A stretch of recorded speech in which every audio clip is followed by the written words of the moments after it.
When I got home that night, the air still smelled of smoke, perfume, and men who'd lost control.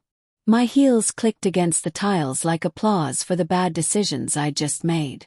Then I saw her, my roommate, sitting cross-legged on the couch in her oversized t-shirt, Bible in her lap, halo of innocence practically glowing. "Long night?"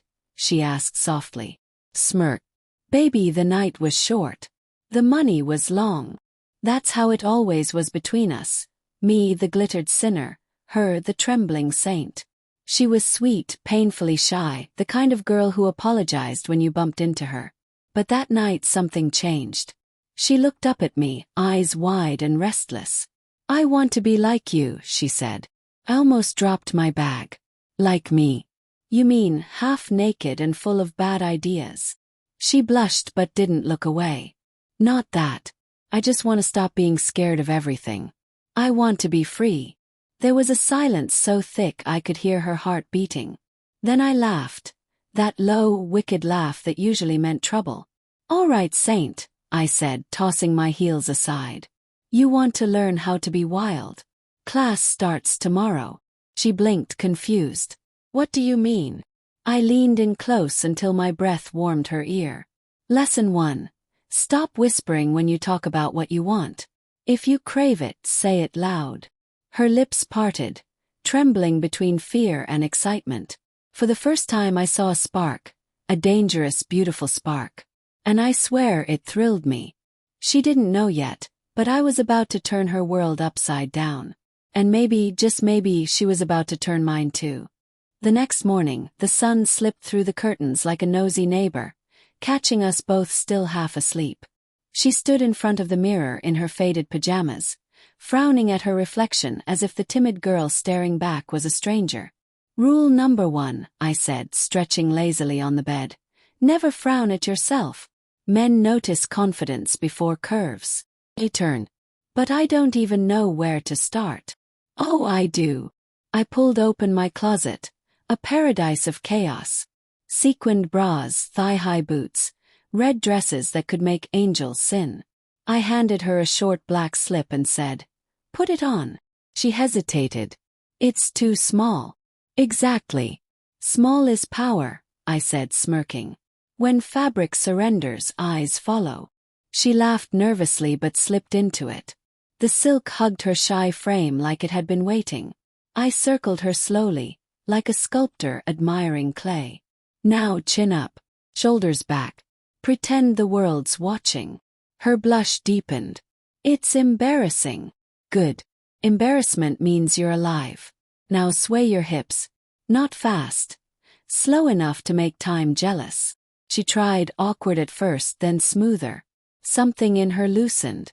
Her body started to speak a new language. Hesitant, then fluent. "Better," I whispered. "Now lick your lips. Not like you're thirsty, like you're dangerous." She giggled, then did it. And even I felt a tingle run down my spine. For the next few days, the lessons continued. I taught her how to walk in heels, how to let silence seduce, how to use eye contact like a weapon. We practiced lines in front of the mirror. "Do you want me to stay? Are you sure you can handle me? Then prove it." Each night she got bolder. Each morning she asked for more. But it wasn't just her learning, it was me too. Watching her transform was intoxicating. The shy tremble in her voice had turned to velvet. The timid blush now looked like fire. By the end of the week, she didn't ask me what to wear. She told me what she wanted. And that's when I realized. My little student wasn't just learning how to be wild. She was learning how to own desire itself. The night she told me she was ready, I nearly choked on my wine. "Ready for what?" "Yes." She smiled, slow, confident, dangerous. For my first time. It wasn't the words that stunned me, it was how she said them. No stutter. No blush. Just pure calm power. The same girl who used to hide behind baggy clothes now sat before me in a tight red dress, her legs crossed, her lips glossy with trouble. "You sure you want to start this car, baby?" Tease. "There's no reverse gear once you ride." She laughed, tossing her hair. "You said I should own my desire. Well, I'm ready to drive it." Later that night she chose her man, a soft-spoken neighbor who lived 2 doors down. Quiet, polite, the kind that probably said thank you after every kiss. I told her to take it slow, to flirt, maybe kiss him goodnight at the door. But she just winked and said, "You can watch from the window if you want." I did. I don't even know why. Curiosity, pride, fear. Maybe all 3. They entered his apartment. The lights were dim, a lazy jazz song spilling through the curtain. I could see their shadows moving, slow at first, then faster. But soon the rhythm changed. His shadow stumbled back. Hers pressed forward. I leaned closer, heart racing. What I saw next made my knees weaken. She wasn't nervous. She was in charge. Every move was deliberate, practiced, hungry. The man looked overwhelmed, trembling like she'd cast a spell on him. Her hands guided him. Her mouth silenced his surprise. She devoured him, not with fear but with authority. I stood there, frozen, watching my once timid roommate become a goddess of chaos. The same girl who couldn't hold eye contact now moved like sin itself. When she finally returned hours later, she found me waiting. Her hair was messy, her lipstick gone, her smile glowing like a secret victory. "So?" I asked, pretending to sound casual. She shrugged, still panting softly. "You said I should make him remember me." She looked straight into my eyes. "I think he'll never forget." Something in her gaze made me shiver, a kind of wildness that didn't belong to the girl I'd trained. And as she walked past me toward the shower, humming that same lazy jazz tune, I realized something terrifying. My little experiment had worked far too well. She was different after that night. It wasn't just the way she walked, hips swaying like they remembered being worshipped, or how her voice now carried a quiet command. It was in her eyes. They glowed with something raw, something dangerous. My sweet little roommate had tasted power, and it had gone straight to her head. First I found it cute. She'd hum while doing her makeup, practicing sultry looks in the mirror. "You created this," she'd tease whenever I stared. And she wasn't wrong. I just didn't know how far she'd take it. One evening I came home early from work at the club. She wasn't there. Her phone lay on the table, buzzing non-stop with messages, names of men, heart emojis, meatmallators. My chest tightened.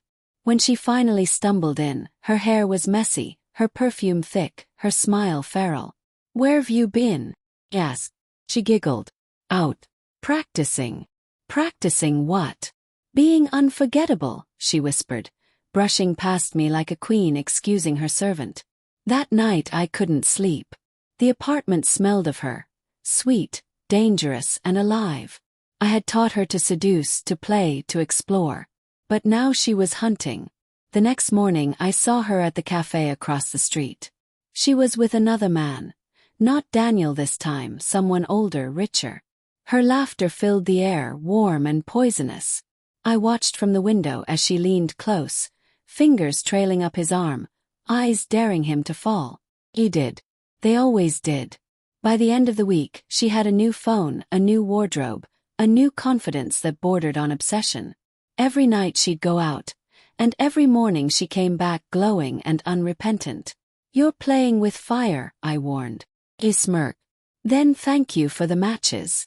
That was when I realized. I hadn't just awakened her. I'd unleashed something. Something that didn't want to stop. And when I looked into her eyes that night, I didn't see my shy little student anymore. I saw a predator. A reflection of myself. Only wilder, freer, and terrifyingly unstoppable. She was unstoppable now. Every night, she slipped into the city like a shadow painted in red. The bars, the lounges, the hotel rooftops, they all whispered her name. Men followed her scent before they even heard her voice.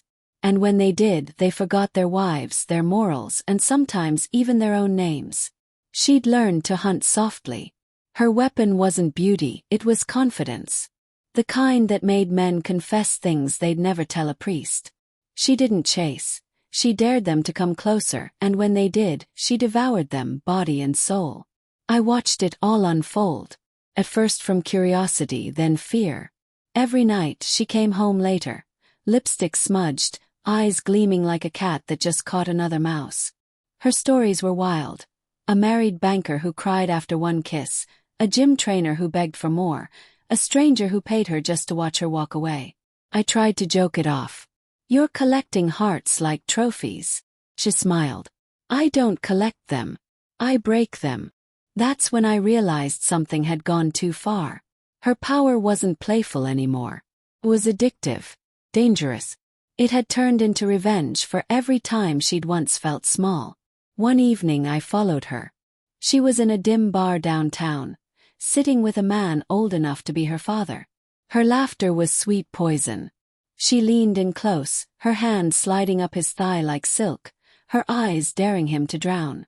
I saw the moment he fell, the same way they all did. But as I watched, a chill crawled up my spine. She wasn't seducing him. She was testing him to see how far she could go before he broke. And she enjoyed it. When she returned home, I confronted her. "This isn't you," I said. She turned slowly, her eyes cold and unreadable. "You said I should stop being afraid. Now you're the one scared of me." Her laugh echoed in the silence, sharp and beautiful. For the first time I didn't see my student or my friend. I saw something else, something wild that couldn't be caged again. And I knew, with a sinking heart, that I had to find a way to stop her, before the world, or she herself, burned completely. The night I decided to stop her, rain fell like punishment. I sat by the window waiting, the clocks ticked louder than thunder. She always came home glowing, but tonight she walked in drenched, mascara bleeding down her cheeks. For the first time in weeks, she looked human again. "Rough night?" I asked softly. She dropped her heels, slumped on the couch. "He wanted to own me," she said, voice flat. "I told him no. He didn't like that." Something twisted inside me, fear, guilt, anger. "You see," I said quietly, "the game bites back." She glared up. "Don't preach. You made me fearless." "I made you confident," I corrected. "Not careless." She stood pacing. The wet fabric of her dress clung to her like sin. "You don't get it.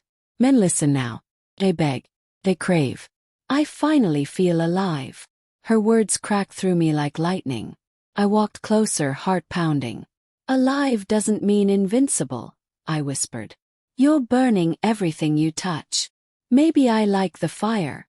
I grabbed her wrist before I could stop myself. "You're going to destroy yourself." She froze, eyes locked on mine. For a second, the storm outside faded. The air between us hummed. Familiar tension, dangerous and intimate. "You sound jealous," she breathed. "Maybe I am," I admitted. "Because I used to be the storm, and now you're the lightning." Her lips curved into a half-smile. "Then stop me." And I did, pulling her close not to punish, but to remind her of what she'd forgotten: tenderness. The kiss was slow, trembling, full of everything unspoken between teacher and creation. When we broke apart, she stared at me, stunned. "You still have a heart," I murmured. "Don't trade it for power." Her eyes softened, the wildness dimming. She collapsed into my arms, trembling. "I don't know who I am anymore," she confessed. "You're both," I said. "The saint and the sinner. Just don't lose the girl who dreamed before she learned to hunt." We sat in silence, the rain washing the city clean. For once, she didn't try to fill it with laughter or bravado. When she finally fell asleep on my lap, I looked at her and saw the circle complete. The student, the monster, the mirror. Maybe I couldn't erase what I'd awakened, but I could guard what was left. The next morning she was gone. Only a note on the table. "Thank you for teaching me how to live. Now I'll learn how not to burn." I smiled through my tears. Sometimes saving someone doesn't mean stopping them. It means letting them walk into the fire, hoping they come back as light.